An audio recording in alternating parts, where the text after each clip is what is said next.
Kabanata 7. Ang mga anak na ang mga anak ni Lehi ay nagbalik sa Jerusalem at inanyayahan si Ismael at ang kanyang sambahayan na sumama sa kanilang paglalakbay. Naghimagsik si Laman at ang iba pa. Pinayuhan ni Nipay ang kanyang mga kapatid na magkaroon ng pananampalataya sa Panginoon. Siya ay kanilang iginapos ng lubid at binalak ang kanyang kamatayan. Nakalaya siya sa pamamagitan ng kapangyarihan ng pananampalataya. Humingi ng kapatawaran ng kanyang mga kapatid, si Lehi at ang kanyang mga kasama ay nag-alay ng hain at mga handog na susunugin. Mga 600 to 592 BC. At ngayon, nais ko na inyong malaman na matapos magpropesiya ang aking amang si Lehi hinggil sa kanyang mga binhi, ito ay nangyari na muling nangusap sa kanya ang Panginoon, sinasabing, hindi nararapat na dalhin niya ni Lehi ang kanyang mag-anak sa ilang ng walang kasama, kundi ang kanyang mga anak na lalaki ay nararapat magsama ng mga babae upang maging mga asawa, nang sila ay magkaroon ng mga binhi para sa Panginoon sa lupang pangako.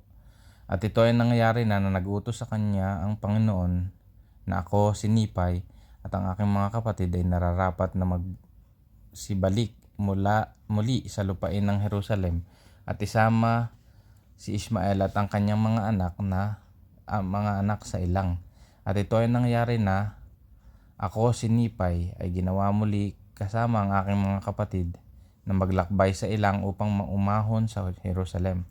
At ito ay nangyari na umahon kami sa tahanan ni Ismael at nakuha namin ang pagsang-ayon sa paningin ni Ismael. Kung kaya't nasabi namin sa kanya ang mga salita ng Panginoon. At ito ay nangyari na pinalambot ng Panginoon ang puso ni Ismael at ng kanya ring sambahayan, kung kaya't sumama sila sa amin sa paglalakbay pababa patungo sa ilang sa tolda ng aming ama.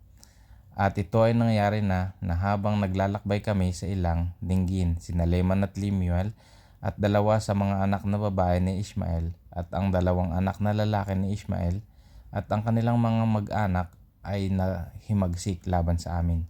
Oo, laban sa akin, si Nipay at kay Sam at sa kanilang amang si Ismael at sa kanyang asawa at sa kanyang 3 pang-anak na babae. At ito ay nangyari na sa paghimagsik na ito, sila ay nagnais na bumalik sa lupain ng Jerusalem. At ngayon, ako si Nipay, dahil sa nalulungkot sa katigasan ng kanilang mga puso, kaya nga ako ay nangusap sa kanila, sinasabing, oo, maging kina Laman at Lemuel. Dinggin, kayo ay aking mga nakatatandang kapatid.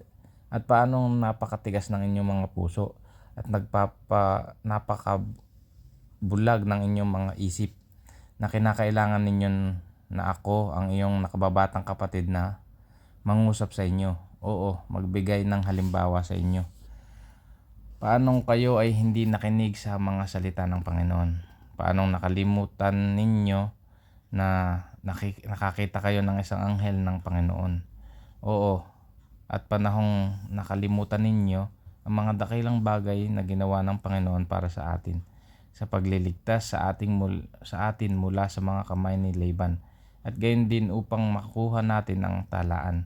Oo, paanong nakalimutan ninyo na kayang gawin ng Panginoon ang lahat ng bagay alinsunod sa kanyang kalooban, alang-alang sa mga anak ng tao, kung tunay na nananampalataya sila sa Kanya. Kaya nga tayo ay maging matapat sa Kanya. At kung tunay na matapat tayo sa Kanya, ating matatamo ang lupang pangako at malalaman ninyo sa darating na panahon na ang salita ng Panginoon ay matutupad hinggil sa pagkawasak ng Jerusalem. Sapagkat lahat ng bagay na sinabi ng Panginoon hinggil sa pagkawasak ng Jerusalem ay tiyak na matutupad. Sapagkat dinggin, ang Espiritu ng Panginoon ay malapit nang hindi magpunyagi sa kanila, sapagkat dinggin, itinakwil nila ang mga propeta at si Jeremias ay kanilang itinapon sa bilangguan at kanilang hinangad na kitlin ang buhay ng aking ama, kung kaya't kanilang naitaboy siya palabas ng lupain. Ngayon, dinggin, sinabi ko sa inyo na kung kayo ay nagsisibalik sa Jerusalem, kayo rin ay masasawing kasama nila. At ngayon, kung kayo ay makapipili umahon kayo sa lupain, at tandaan ang mga salitang sinasabi ko sa inyo na kung kayo ay paroroon, kayo ay masasawi rin, sapagkat sa gayon ako pinilit ng Espiritu ng Panginoon na magsalita. At ito ay nangyari na nang ako, sinipay, ay nasabi ang mga salitang ito sa aking mga kapatid, sila ay nagalit sa akin. At ito ay nangyari na pinagbuhatan nila ako ng kanilang mga kamay, sapagkat dinggin, sila ay lubhang nagalit at kanila akong ginapos ng mga lubid, sapagkat kanilang hinangad na kitlin ang aking buhay, nang maiwan nila ako sa ilang upang makain ng mga babangis na hayop. Ngunit ito ay nangyari na nanalangin ako sa Panginoon, sinasabing, O Panginoon, alinsunod po sa pananampalataya ko na nasa inyo, mangyaring iligtas po ninyo ako mula sa mga kamay ng mga kapatid ko. Opo, maging bigyan po ninyo ako ng lakas upang malagot ko ang mga lubid na ito at gumagapos sa akin. At ito ay nangyari na sabihin ko ang mga salitang ito, dinggin. Ang mga lubid ay nakalag mula sa aking mga kamay at paa. At ako ay tumayo sa harapan ng aking mga kapatid at ako ay muling nangusap sa kanila. At ito ay nangyayari na muli silang nagalit sa akin at hinangad na pagbuhatan ako ng mga kamay. Ngunit dinggin, isa sa mga anak na babae ni Ishmael, at gayon din ang kanyang ina, at isa sa mga anak na lalaki ni Ishmael ang nagmakaawa sa aking mga kapatid, kung kaya nga't napalambot nila ang kanilang mga puso at sila ay tumigil sa pagtatangkang kitlin ng aking buhay.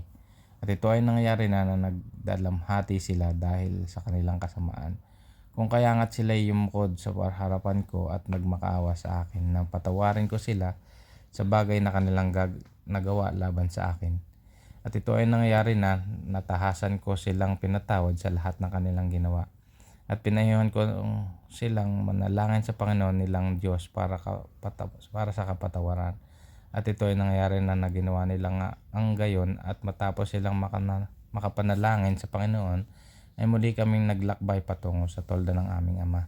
At ito ay nangyayari na nakababa kami sa tolda ng aming Ama, at matapos na ako at ang aking mga kapatid at ang buong sambahayan ni Ishmael ay nakababa sa tolda ng aking Ama, sila ay nagbigay pasasalamat sa Panginoon nilang Diyos, at sila ay nag-alay ng hain at mga handog na susunugin para sa Kanya.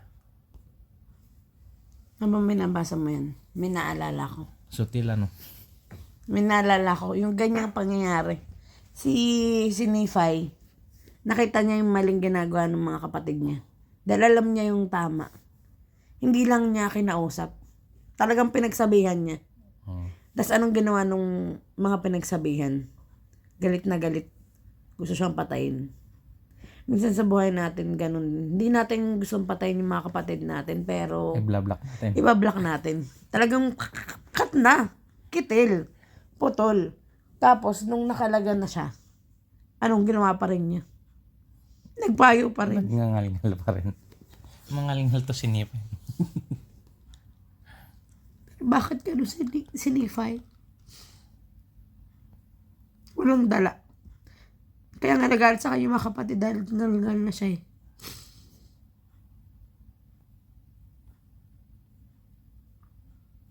Ikaw, bakit? Bakit yung mga kapatid mo ganun? Dahil si Nephi, mahal niya yung kapatid niya. Ayaw niya. Ang reason kasi, di ba? Kaya niya pinagsabihan, ayaw niya sila ay masawi sa Jerusalem. Dahil alam niya yung tama. Pinipilit niya dalhin yung mga kapatid niya. Talagang saktong-sakto. Tapos ang namagitan ay yung dagdag. Para hindi siya tuluyang yung si Nephi, para hindi siya tuluyang gulpihin ulit. Ang namagitan ay yung yung babae, yung anak ni Ismael. Yung anak ni Allen. Pero hindi mahal, ang ano doon, ang magkakapatid talaga.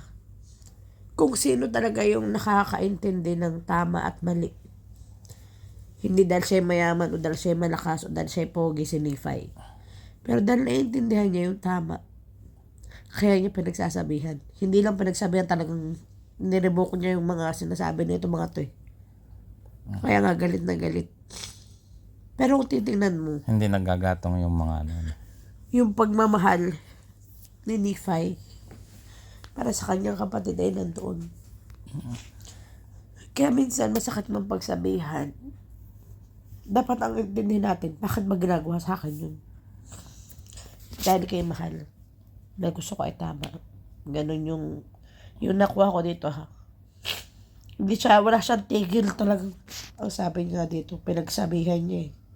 Yung words niya, hindi ano, paano kayo ay hindi nakikinig sa mga salita ng Panginoon? Talagang patanong.